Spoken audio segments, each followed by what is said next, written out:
A little boy and his father were taking a walk. They came across a rather large stone. The little boy looked at the stone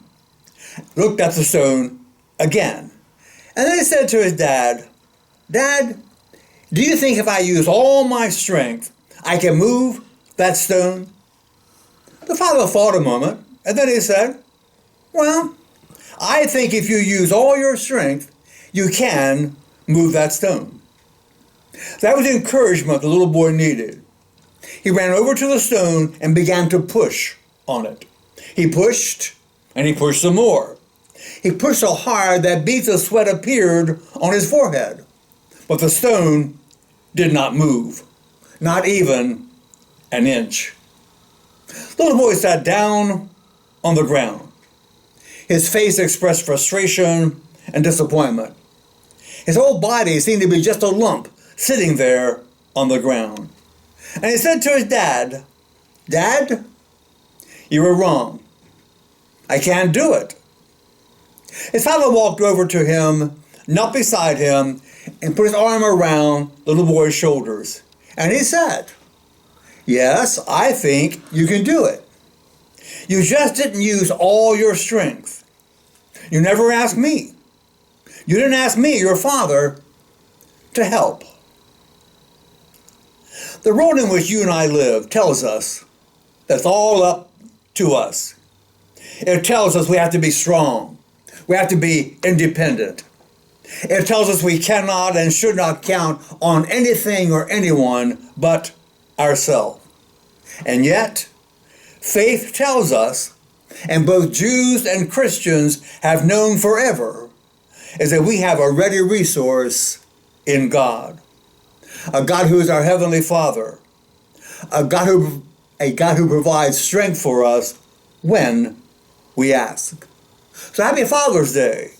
We give God thanks for being our Heavenly Father, and then we give God thanks for earthly biological father.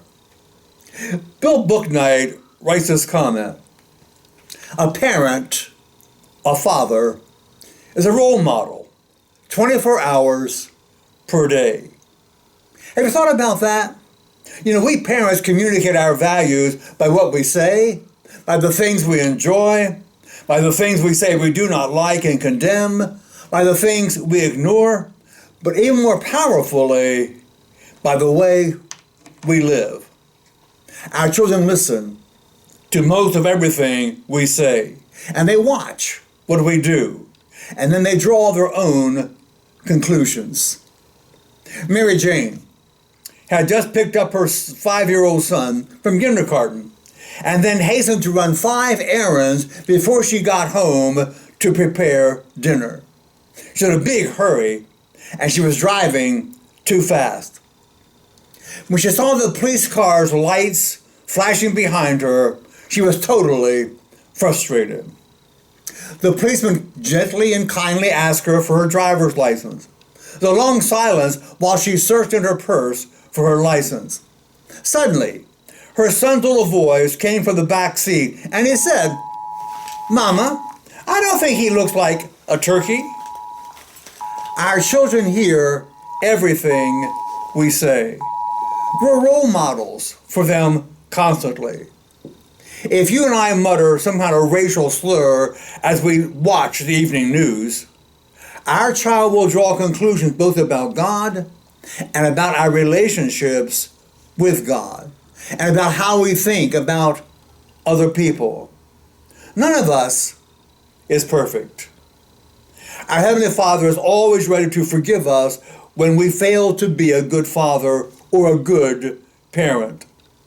In Psalm 46, the writer says, "God is our refuge and strength, and ever-present help in trouble."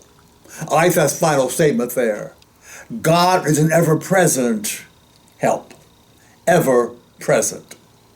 Happy Father's Day.